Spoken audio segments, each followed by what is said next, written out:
తెనుగోళ్ళు ఇచ్చిన శిల్పక పండ్లు తేనె మామిడి పండ్లు తీయంగా తిందామె తీరొక్క పండ్లు చిలక నేరేడి పండ్లు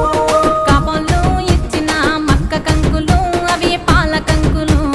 కాల్చుకొని తిందాము కందికాయలు పచ్చి పల్లికాయలు గుజారి గుజారి మామిళ్ళ కిందో నల్ల మామిళ్ళ కింద కుసుమరోళ్ళేసిన కుందన బొమ్మ అది కుందన బొమ్మ